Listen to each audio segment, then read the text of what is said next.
দেখো আমরা এখন হীরক এবং গ্রাফাইটের মাঝখানে যে পার্থক্য এটা করব। দেখো প্রথমে আছে আমাদের সংকরণ কি। হীরক মানে কি?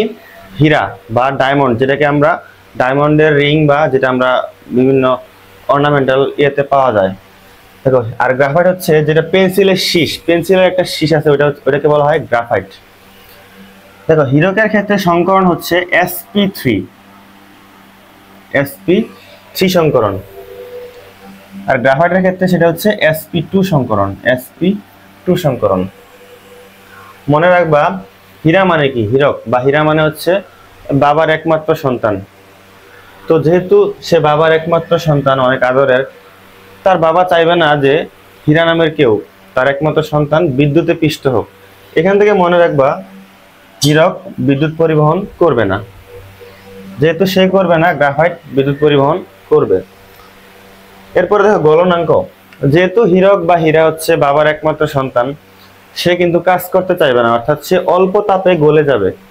সেজন্য এর হচ্ছে গলনাঙ্ক কম। সেটা কত? সেটা মনে রাখবা 3550 ডিগ্রি সেলসিয়াস বা সেন্টিগ্রেড। আর সেক্ষেত্রে গ্রাফাইটের হবে একটু বেশি হবে। গ্রাফাইটের ক্ষেত্রে হবে 3727 ডিগ্রি সেলসিয়াস বা সেন্টিগ্রেড। আর আণবিক গঠন আমরা কি জানি? sp3 সংকরণে স্বাভাবিকভাবে তার আকৃতি কেমন হয়? চতুস্তলকীয় বা টেট্রাহেড্রাল। তাহলে এর আকৃতি হবে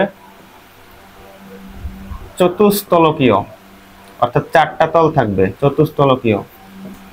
এবং গ্রাফাইটের ক্ষেত্রে এটা হবে হেক্সাগোনাল, হেক্সাগোনাল। দেখো গ্রাফাইট যেহেতু sp2 সংকরণ, সেক্ষেত্রে sp2 আমরা জানি ত্রিভুজ সমতলীয় হয়। বাট এই ক্ষেত্রে একটু চেঞ্জ হবে। গ্রাফাইটের ক্ষেত্রে এটা হয় হেক্সাগোনাল আকৃতি, ঠিক আছে? এই শেপটা হয় হেক্সাগোনাল। এই হচ্ছে আমাদের হীরক এবং গ্রাফাইটের মাঝখানে মোটামুটি পার্থক্য, যেগুলো তোমাদের পরীক্ষায় আসার মতো।